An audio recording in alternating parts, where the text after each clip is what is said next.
Ito pong Sakit Batang Palengke ay nagsimula po noong taong 2014. Nagsimula po ito sa simpleng pakikipagkaibigan, pakikipaglaro dito sa mga batang nakita namin o nakilala namin sa palengke na mga nagtatakbuhan, naglalaro, o iba namamalimos at madudungis. So, sa pakikipagkaibigan namin sa kanila, naisip namin na dalahan ng mga damit, ayain sila na maligo. Dahil dumadami na nga po yung mga bata mula sa 7 hanggang naging 20 hanggang naging 50, ginawa na namin itong programa. Ako po si Ate Ria ng Sagip Batang Palengke dito sa Pasig. Alamin natin ang kwento ng Sagip Batang Palengke kung paano nito binabago ang buhay ng mga batang palengke. Dito sa Project Kabarangay.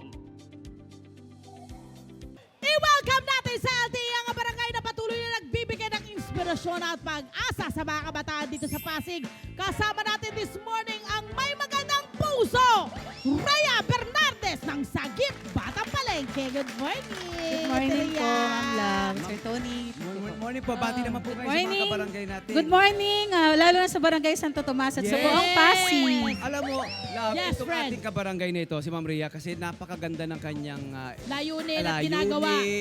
hanggang ngayon. Maaari bang ikwento kung ano ba ang Sagip Batang Palengke?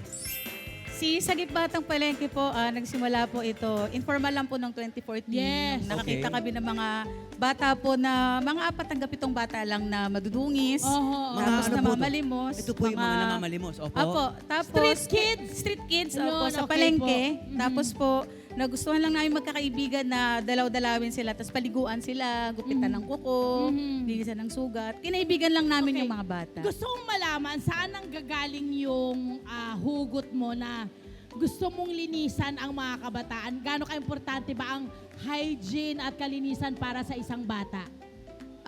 Unang-una, mahilig po talaga ako sa mga bata. Oo. Pag nakita po ko mga bata, tinatawag ko po sila. Tapos po, natuwa lang kami sa kanila na ipakita yung difference ng madungis tsaka malinis. So pagkatapos paliguan, i-makeover namin, Oo. lagyan ng headband, Oo. tsinelas. Oo. Tapos po, na-realize namin na parang kahit pag manaramdaman nilang malinis sila, Oo. ayaw muna nilang marumihan. Ah. So, yung malalim na realization ko po doon, parang nagkakadignidad sila ng At kaunti. saka, Diba? ang nagiging reality natin, ayaw nila na siyempre, di Ayaw naman talaga nila ng gustong- marumi. Oo, Wala di lang nila- pong choice. Wala Kasi lang. yun po yung May environment gusto nila. maging madungis o marumi. Ano oo. yung naging reaksyon ng mga bata or mga magulang ng mga bata nung napaliguan nyo na? Di ba yung una, ayaw na nilang marumihan. Ano ba? Mas naging cautious na ba sila sa sarili nila? Na maging malinis sila? Paano kaya yung naituro sa kanila nung ginawa po Maraming ninyo? natuturo ito eh. Sa Oo. mga unang 1 oras o 2 oras. Pero Aha. pagkatapos po, madumi na sila ulit. Well, Kasi nasa bata palengke my sila. friend, maglalaro ulit. Pero I'm sure, long-lasting effect sa Yes. mga bata. Apo, apo. Kasi marami sila natututuhan sa inyong ginagawang Yes po. gesture na ito, di ba? Oo, gaano katagal na itong ginagawa nyong ito, ma'am? Kung 2014 pa po yun, mga Wow! 12 12 years years! na. years na po. Kasi lumaki po, naging ginawa na namin programa. Organisasyon. Opo. At ngayon, ilan na kayo sa organisasyon? Dati ilan lang kayo? From 7 Ngayon? hanggang naging 20, 50, 100. Ano Ngayon, ito? 200. Volunteers sila? Mga volunteers? Volunteers po. Opo. Wow! And speaking of volunteers and mga beneficiaries, may mga Correct! kasama tayo rito, kasama ni Ate Rhea. Eto Pasok na, naman. papasukin! Hi, hello po, good morning po. Kasama Nar- natin! Sa morning, Batang ma'am. Good Palengke, morning, sir. sina Liza, Cherry and Matrix, Lola Vicky and Maxine. Oh, yeah, move Lahat tayo. po kayo pinaliguan? O ano? Mga magulang pala, kala ko pati kayo pinaliguan. Diba? Si Tita Lisa po, parent volunteer. Kasama namin Nag-volunteer. nagpapaligo. Siya Opo, kasama sa po kayo Yes po, nagpapaligo. ma'am. Kasi po, nung time, doon po sa amin nagpapaligo. Hanggang ngayon naman, ma'am. Tinuloy-tuloy mo na. Yes, ma'am. So meaning, ma'am, na-impluensyahan nyo si Madam. Opo, parang ganun po. Okay. Sino rito yung napaliguan? Kayong dalawa? Maxine and Ayan, Matrix. oh, yan. Ilang taon ka nung napaliguan ka? Anong pangalan mo po? Anong pangalan mo? Yes. Pangalan mo, bebe? Matrix po. Matrix! Matrix. Oh, ilang taon ka nung napaliguan ka? Siguro 10 pa ako doon. Mga 2 years old, 3 10. years old, 10. 10. Nasaan ka nung sinabihan ka na, alika, paliguan ka namin. Anong naging reaction mo nung sinabihan kang paliguan ka namin? Nakakagulat po kasi Oo, pumayag ka.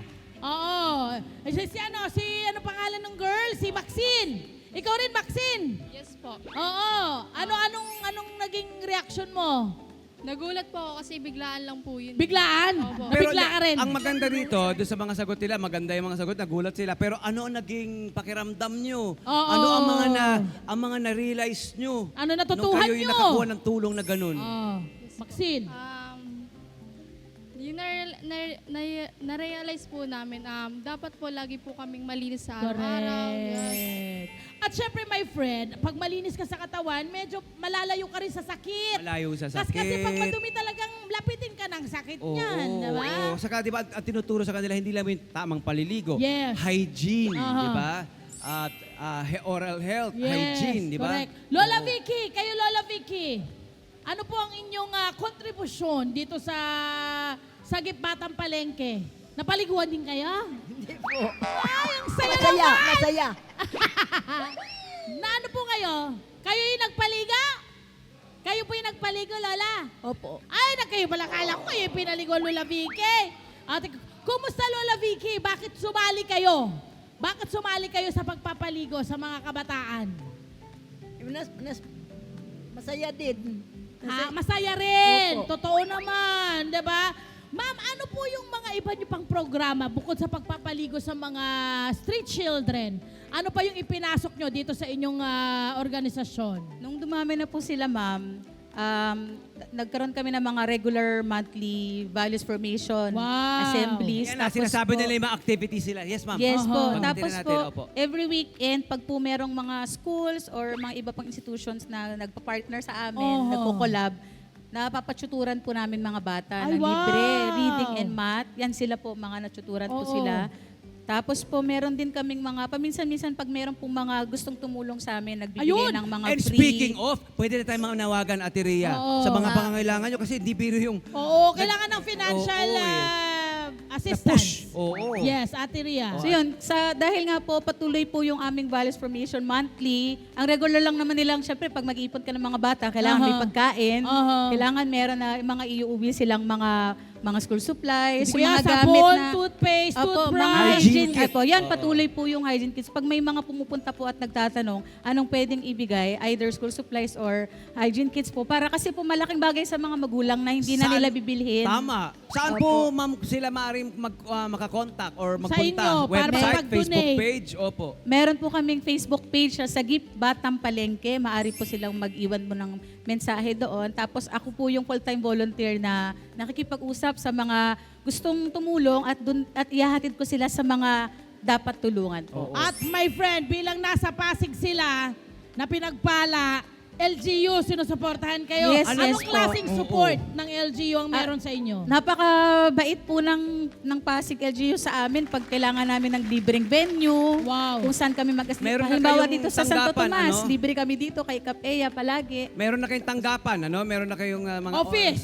Meron po kaming mga nakiki-office po sa Oh, barangay. okay. Nakiki-table po kami para sa Barangay Bambang para po pag magpo-profile kami ng mga pamilya, meron po Yeah. kaming upuan. Even lamesa. equipment, na kapag donate na sila equipment, di ba? Meron na sila para mga computer, tama ba?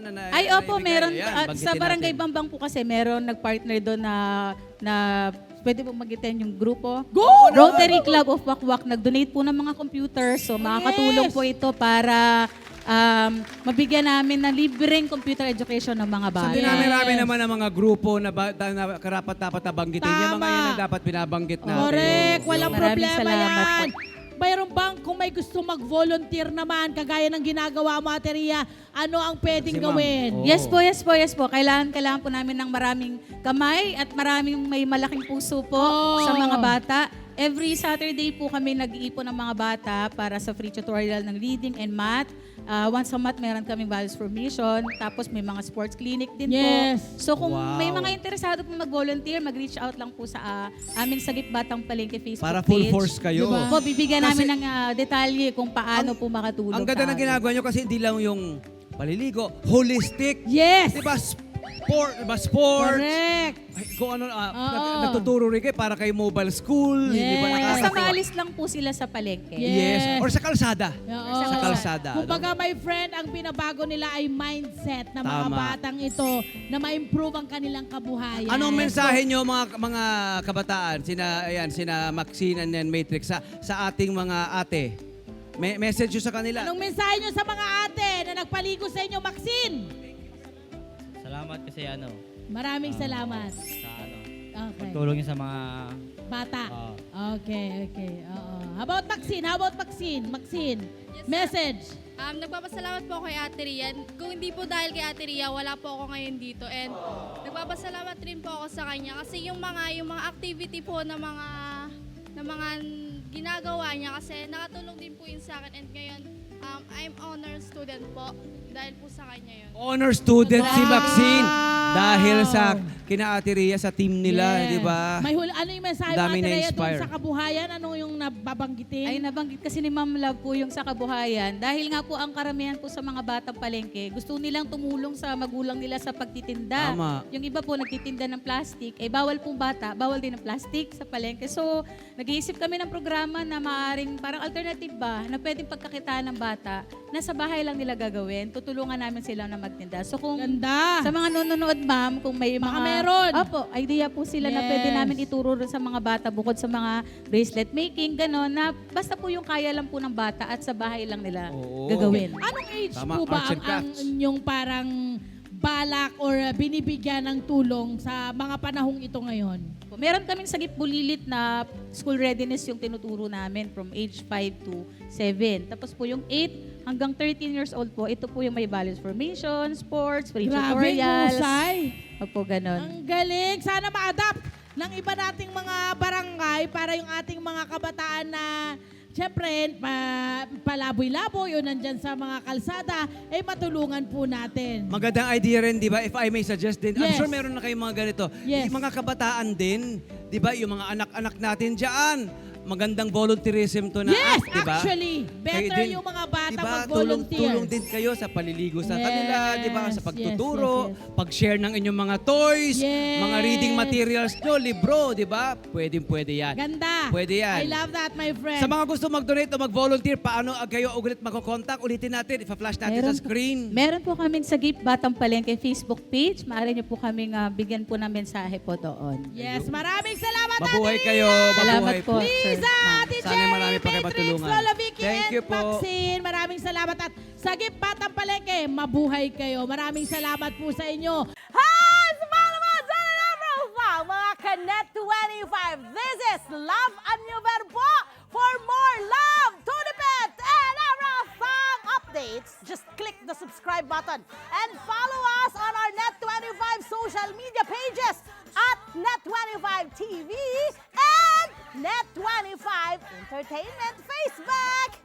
See ya. I love ya.